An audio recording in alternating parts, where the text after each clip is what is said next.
Hello, my name's Emily. I'm an artist and jewellery maker. Welcome back to my channel. First of all, I'm going to apologise for my voice. I am currently recovering from COVID.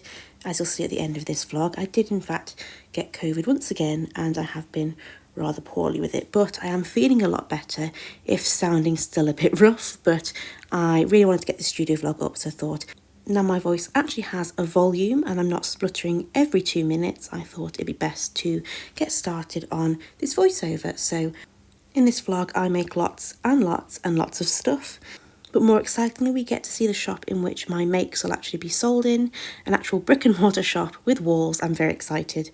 So the fact that I got to see the shop first and then also go to the open evening and see my stuff in that shop, which is very surreal of an experience, but I can't thank the gang enough at Keep It Local. They've given me an opportunity that I never thought I'd dream of getting, especially so soon into this journey of making stuff and actually selling stuff. So very, very grateful. Still a bit of a pinch me moment, but I'm really, really pleased to actually show you the process of that. So I made a few more earrings for the Etsy shop.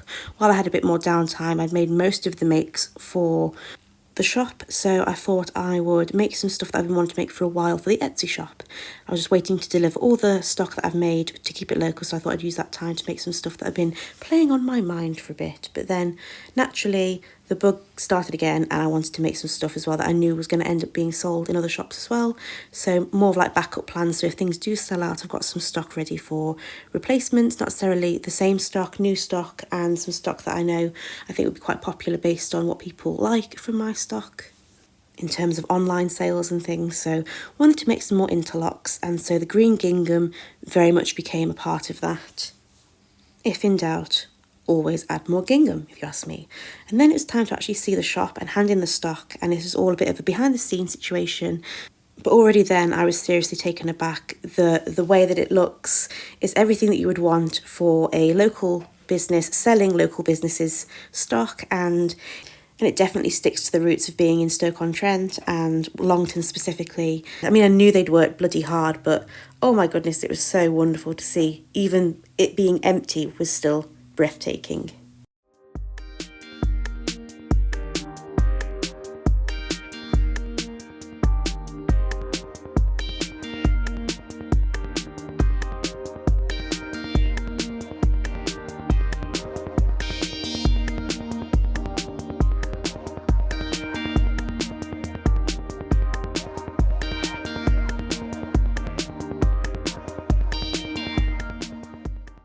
And before we knew it, is very much the end of the summer holidays, but not before we went to a quick little visit to the aquarium not too far from us.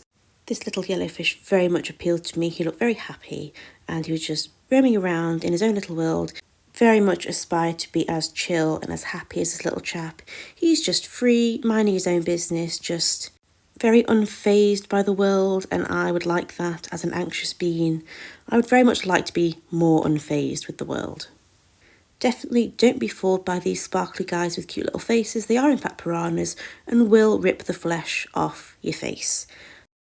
I made quite a few interlocks basically to have as backup stock for if things sell out at Keep It Local, and also if there's more pop-up shops available that they might have at a later date, and I wanted to be prepared. I like to be prepared because you never know what's going to happen, and I'm quite glad I was prepared because, as I mentioned, I got COVID, so didn't actually get a chance to make lots of stuff when that happened. So I'm quite glad that I used that productivity to my advantage beforehand. I'm quite clued up in the unpredictability of illnesses, especially chronic illnesses, so things like this do happen, and I like to make sure I've got something prepared that if work does become less of a priority because I'm trying to get better, I don't want to feel like there's an element of stress while trying to recover, because that's not going to help the recovery at all.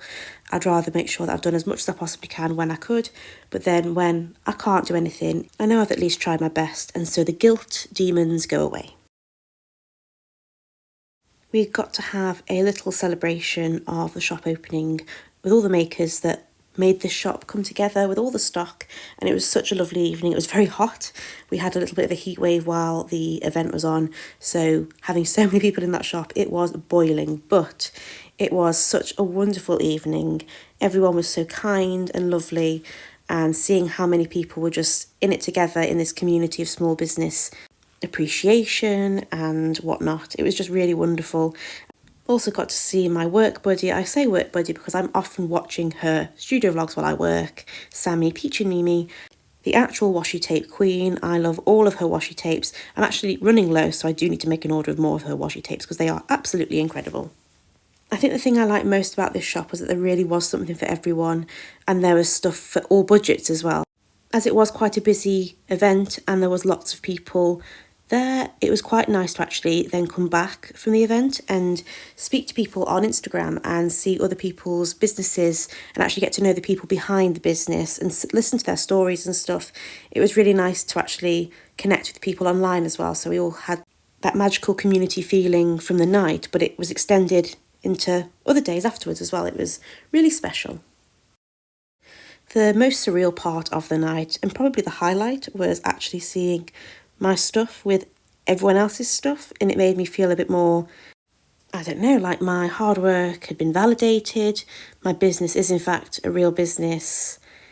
It was really, really wonderful, and I think it's one of those pinch me moments where I never thought this would happen. I didn't think this would be the way my life would go.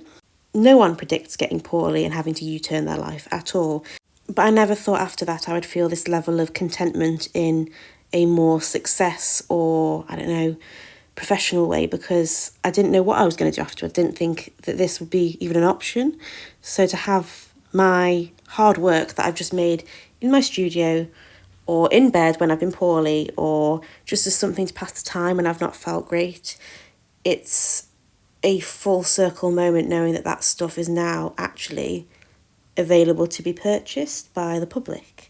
I think it's something I kind of took for granted when I was a tattoo artist, but this sort of element of it, this second chance sort of feeling, it doesn't go unnoticed, and I'm very grateful to have this opportunity. It's a very wonderful feeling and I feel somewhat emotional by it.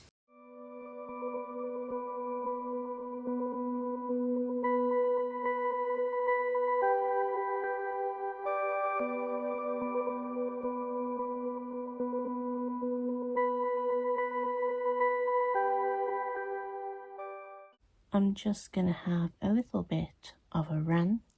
I actually haven't slept last night, so it's currently about 10 o'clock in the morning. I've just got back from the doctors and I've still not been asleep yet, so I'm absolutely exhausted.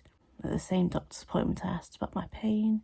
My joints are so swollen to the point where they feel like it's like metal on metal, almost like they're grinding. There's no sort of, I don't know, elasticity with my joints other than the fact that they keep subluxating all the time. So that's not helping with the swelling or the pain. And when I'm trying to sleep, my back is so sore. It feels like I'm sleeping on a wooden board, and I'm not. It's a very comfy bed, but I can't settle.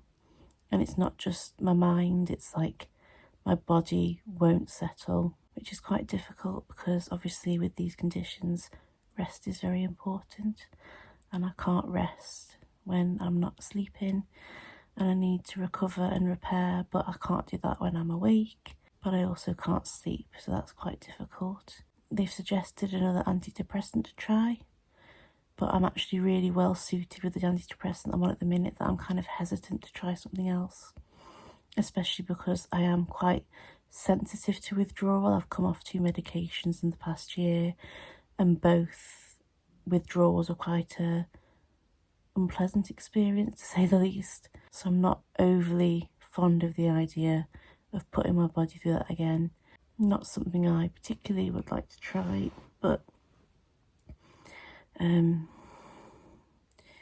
just been a lot. I feel very useless. It makes me feel very inadequate while I am running my business as best as I can. On days like this, I can't do a lot. I'm just so done in that I can't really even sit up. I've got a cardiologist phone call, which is very much like gold dust trying to speak to my cardiologist. This is supposed to be my 6-week checkup after my last heart scan thing, and it's been over a year, so rather than like 6 weeks, it's like 56 weeks since my heart scan, which then means that the results are actually obsolete. But that's not for a few hours, so I might try and get a little bit of rest if I can. Got my book next to me if I do actually get a bit of rest, and if I can't get out of bed, at least I've got something to do. I can't really look at my phone as much at the minute because I'm very sensitive to light. I'm also very sensitive to noise, so that's been fun. Sobbing in the back of the Uber was not how I wanted to spend my Tuesday morning, but thankfully the chap was really sweet, really nice about it. Said apparently it happens more than I would think, so bless him. I will check in when hopefully things are a little bit more settled and I'll feel a little bit better.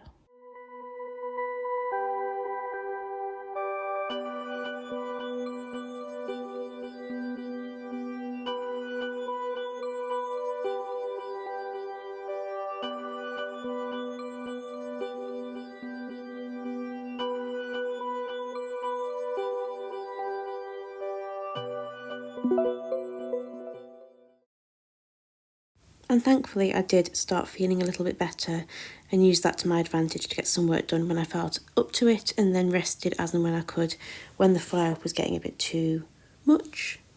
I wanted to redesign my storm jars for a while, and while I had all the colours out making other things, I thought, well, while I'm at it, I might as well. And I've had an idea of wanting to do something with chains, as though that's the rain and then the lightning bolt, and this is what I came up with.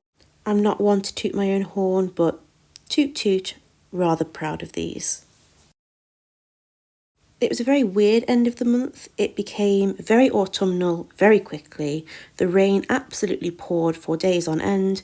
I quite enjoyed it. It made quite a nice ambience for when I was working. And while I was having a bit of an insomnia episode, it might have been delirium, I'm not too sure, but I had a really cool idea where I take one of my oldest kind of loves of subject matter and turn that into like a new series in a way of stuff that I do now. So it's taking something that I've always done and using that to my advantage and making that as a new series. So it's kind of with old and new tendencies, if that makes sense. And it was mason jars. I've always loved mason jars. If you've seen my other video of this painting in its full time lapse, I talked about that. When I was a tattoo artist, that was the main subject matter that I did. I was very lucky to be able to have people travel to get mason jars. It was something that I was known for. I wasn't well known as a tattoo artist, but people did like the subject matters that I did of the jars. So people did travel, which was lovely.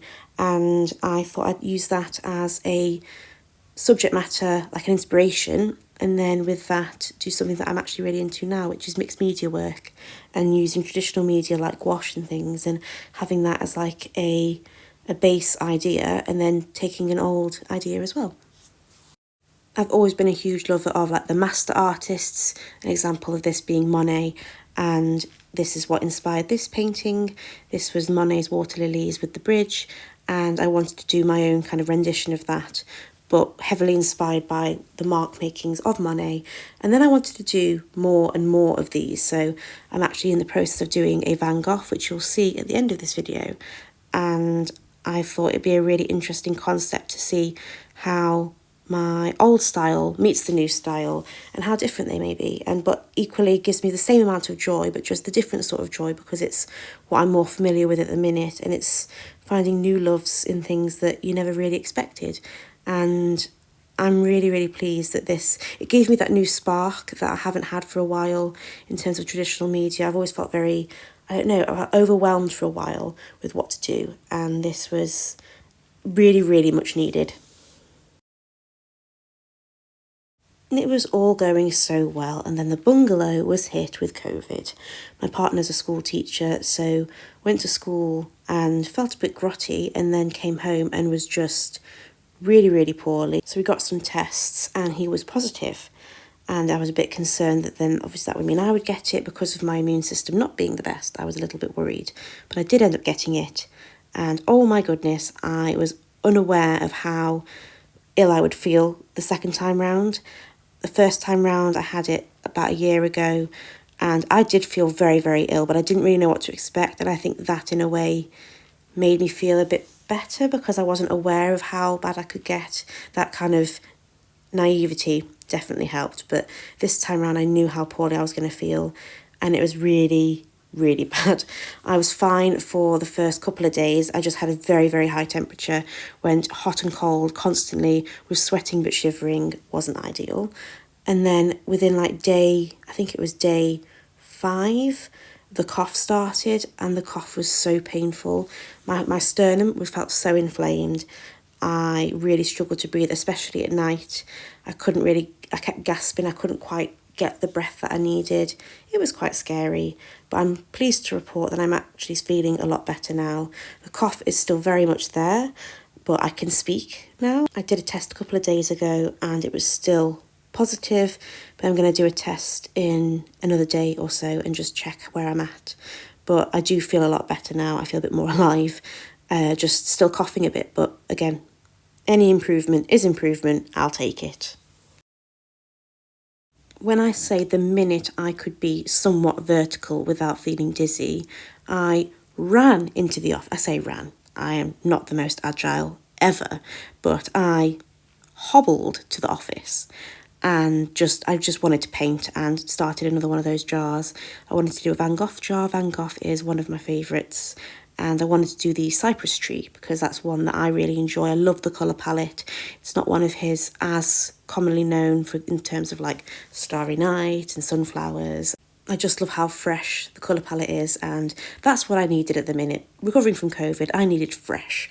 So I started working on that. I wanted to have like a label, whereas last time I had like a little tag with the signature of Monet. I wanted to have a label with Vincent's signature.